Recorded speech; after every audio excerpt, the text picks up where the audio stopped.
Class 9 physics का ये chapter 1 है, विज्ञान और मापन। तो इसके आंकिक प्रश्नों को हल करेंगे। प्रश्नों की कुल संख्या है 6। तो सबसे पहले हम इसके महत्वपूर्ण सूत्रों को पहले देख लेते हैं और उसके बाद हल करेंगे। तो यहाँ पे देखिए कुछ महत्वपूर्ण बिंदु। यहाँ पे के का मतलब क्या है? के का मतलब होता है केल्विन और सी का मतलब होता है सेल्सियस। ठीक है। और हमेशा देखिए यहाँ पे 0 डिग्री सेल्सियस जो है वो 273 के बराबर होता है। ठीक है, ये हमेशा आपको याद रखना है। जैसे देखिए बर्फ़ जो है यानी जल का जमाव किस पे होता है? बर्फ़ किस पे जमता है? वो 0 डिग्री सेल्सियस पे जमता है। आप इसे 0 डिग्री सेल्सियस पे बर्फ़ का जमना कहें या 273 के पे बर्फ़ का जमना कहें, एक ही बात है। ये दोनों आपस में बराबर होते हैं। ठीक है। तो सबसे पहले जो आंकिक प्रश्न है हमारा वो है तापमान का परिवर्तन करना। यहाँ तापमान दिया रहेगा केल्विन में, हमें सेल्सियस में बदलना होगा, या सेल्सियस में दिया होगा तो हमें केल्विन में बदलना होगा। या हो जब तापमान के में दिया हो यानी केल्विन में दिया हो और इसे सी में यानी सेल्सियस में बदलना हो, जो दिया गया तापमान है केल्विन में उसमें से 273 माइनस कर देना होगा तो वो सेल्सियस में आ जाएगा। ठीक है। इसके बाद देखिए दूसरा, जब तापमान सेल्सियस डिग्री में दिया हो यानी सेल्सियस में दिया हो और केल्विन में बदलना हो तो दिया गया तापमान, जो तापमान दिया है वो सेल्सियस में है, दिए गए तापमान में हम 273 जोड़ देंगे। ठीक है, 73 जोड़ देंगे तो वो प्राप्त हो जाएगा किसमें? केल्विन में। तो हमेशा आपको याद रखना है जब केल्विन में दिया हो तो 273 माइनस कर देना है और जब सेल्सियस में दिया हो तो उसमें 273 प्लस कर देना है। जब केल्विन में तापमान दिया होगा वो 273 से नीचे नहीं दिया होगा, जब भी दिया होगा तो वो 273 के ऊपर ही दिया होगा। ठीक है। तो बड़ा दिया होगा हमेशा उसमें से 273 माइनस कर देना है।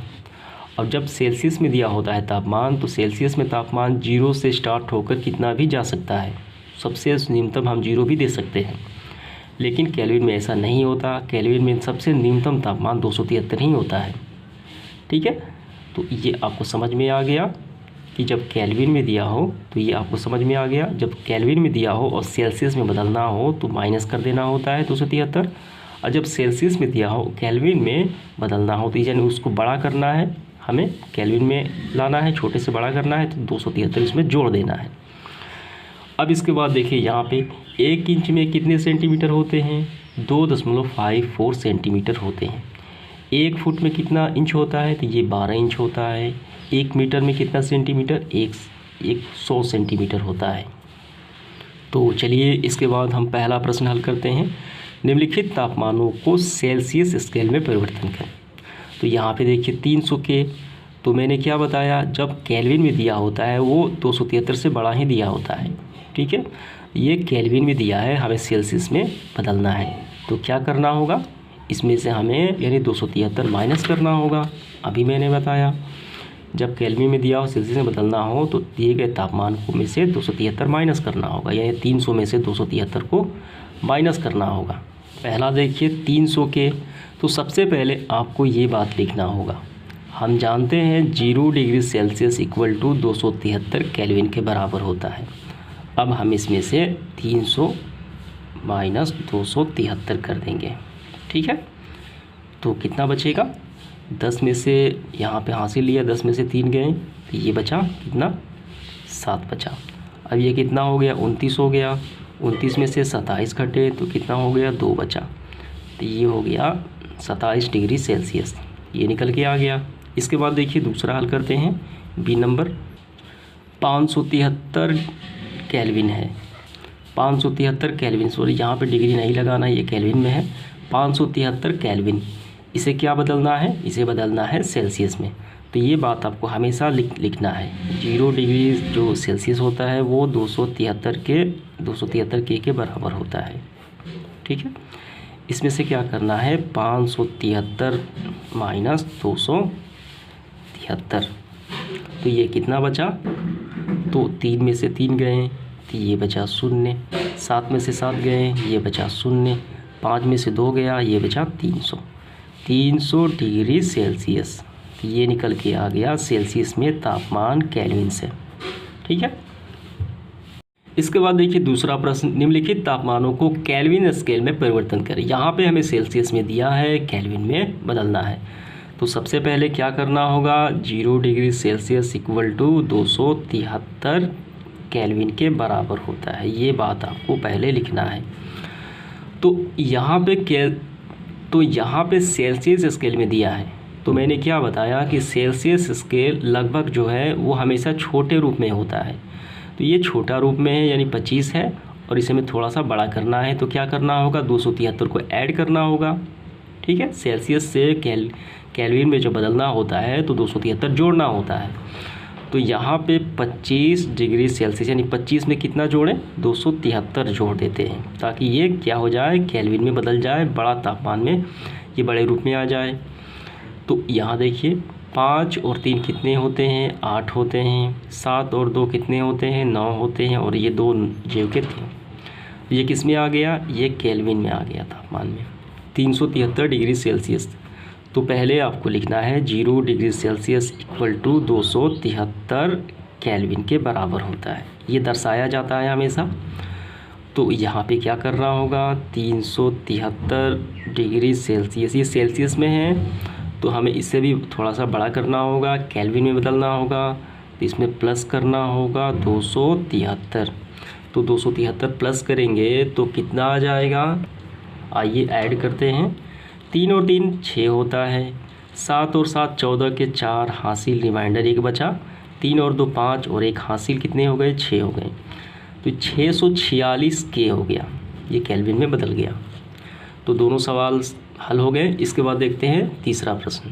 तो इसके बाद देखिए प्रश्न क्रमांक तीसरा, लोहे के एक टुकड़े का आयतन कितना है, 0.45 मीटर घन है और उसका द्रव्यमान है 3510 kg यानी 3510 kg है। लोहे का घनत्व हमें निकालना है, डेंसिटी निकालना है। काफ़ी आसान सवाल है ये।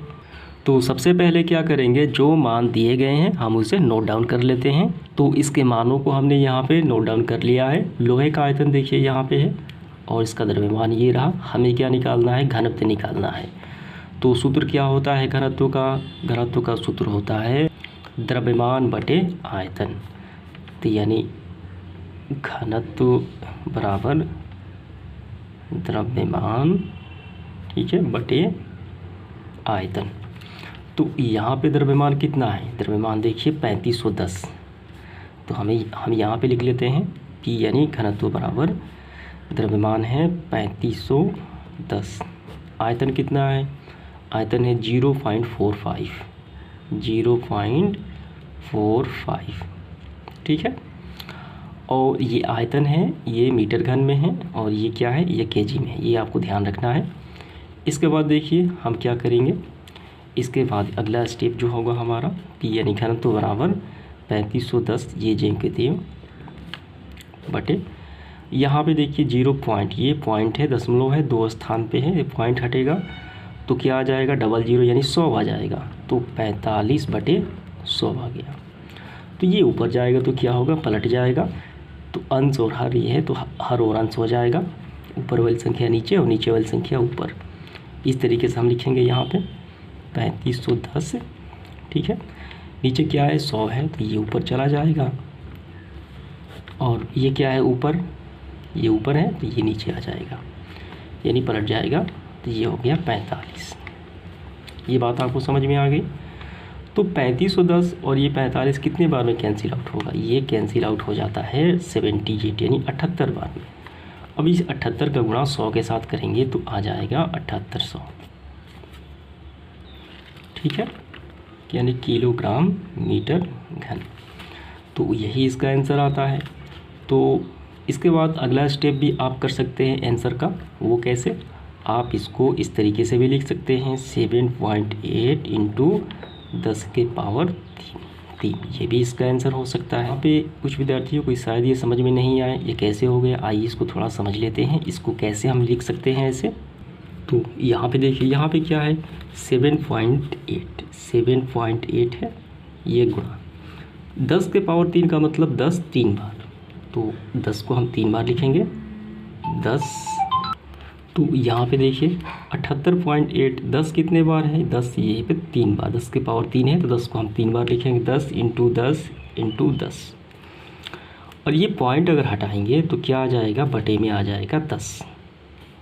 एक 10 से एक 10 कैंसिल आउट हो गए और यहाँ ऊपर क्या बचा, 78 बचा। और ये 10 और 10 हो गया, गुणा होगा तो ये हो गया 100। तो कितना आ गया, तो ये उतना ही आ गया जितना पहले आया था, 7800 kg मीटर घन। ठीक है, ये समझ में आ गया आपको। चलिए देखते हैं इसका अगला प्रश्न। इसके बाद देखिए अगला प्रश्न चौथा, 1 फुट को मीटर में व्यक्त करें। तो सबसे पहले हमें क्या करना होगा, 1 फुट को सेंटीमीटर में बदलना होगा और उसके बाद हम सेंटीमीटर को 100 से भाग देकर मीटर में आसानी से बदल सकते हैं। तो यहाँ हम 1 फुट को सबसे पहले सेंटीमीटर में चेंज करेंगे। तो यहाँ पे समझिए आप पहले, 1 फुट में कितना इंच होता है, 1 फुट में होता है 12 इंच। यहाँ पे इंच की संख्या है 12 और 1 इंच में कितना सेंटीमीटर, 12 सेंटीमीटर। तो 12 इंच में कितना सेंटीमीटर, तो 12 से इतना में गुणा हो जाएगा तो ये सेंटीमीटर में हो जाएगा। ठीक है, गुणा करेंगे यानी 12 गुणा 2.54 तो कितना आ जाएगा, तो ये आ जाएगा 30.48, ये सेंटीमीटर में आ गया। ठीक है, तो 1 फुट में 30.48 सेंटीमीटर होते हैं। तो हम लिखेंगे यहाँ पे 30.48 सेंटीमीटर। अब हमें क्या करना है, यहाँ पे देखिए हमें मीटर में व्यक्त करना है। तो 30.48 100 से भाग लगा देंगे तो ये आ जाएगा कितना, मीटर में। तो आइए भाग लगाते हैं। यहाँ पे देखिए, यहाँ पे पॉइंट कितने पे है, 2 अंकों पे है।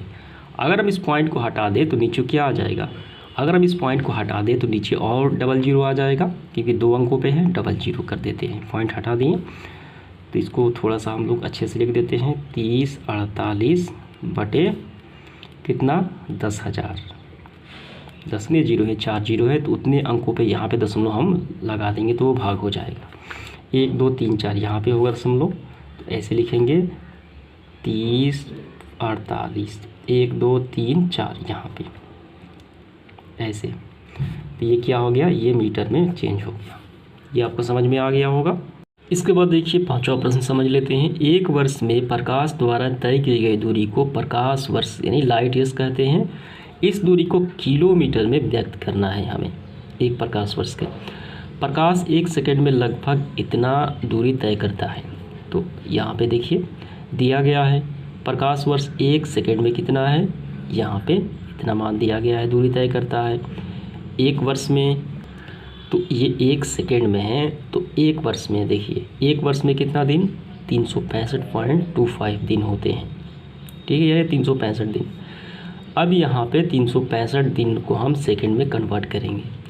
365 में दिन में, एक दिन में 24 घंटे, 1 घंटे में 60 मिनट और 1 मिनट में 60 सेकेंड। तो ये टोटल जो हो गया ये क्या हो गया, ये हो गया सेकेंड में आ गया जब हम कैलकुलेशन करेंगे तो। ठीक है, ये पूरा, तो ये क्या होगा, तो ये पूरा क्या हो गया, ये सेकेंड में हो गया। 1 सेकेंड में इतना दूरी तय करता है तो इतना सेकेंड में यानी गुणा हो जाएगा, ये मान निकल के आ गया इतना। देखिए 1 ग्राम बर्फ़ को पिघलाने के लिए 80 कैलोरी ऊष्मा की आवश्यकता होती है। 1 किलोग्राम बर्फ़ को पिघलाने के लिए कितने जूल ऊर्जा की आवश्यकता होगी। 1 कैलोरी इतना जूल के बराबर होती है। आगे अब देखिए 1 कैलोरी इतना जूल के बराबर होता है। ठीक है, और 1 केजी में इतना ग्राम होता है। क्या निकालना है, 1 ग्राम बर्फ़ को पिघलाने में इतना कैलोरी, तो 1 किलोग्राम बर्फ़ को पिघलाने में कितना कैलोरी लगेगा। तो सबसे पहले 1 किलोग्राम को हमें ग्राम में चेंज करना है, तो 1000 ग्राम हो जाएगा। तो 1000 से 80 से गुणा कर देंगे, क्योंकि 1 ग्राम में इतना होगा तो 1000 ग्राम 80 इतना होगा, तो गुणा हो गया। ठीक है, तो ये इसका फाइनली आंसर निकल के आ गया। तो कैलोरी को जूल से अब कन्वर्ट करना है तो क्या करना होगा, इससे गुणा कर देना होगा। तो ये गुणा हो गया, इतना आंसर आ जाता है। ये आपको समझ में आ गया।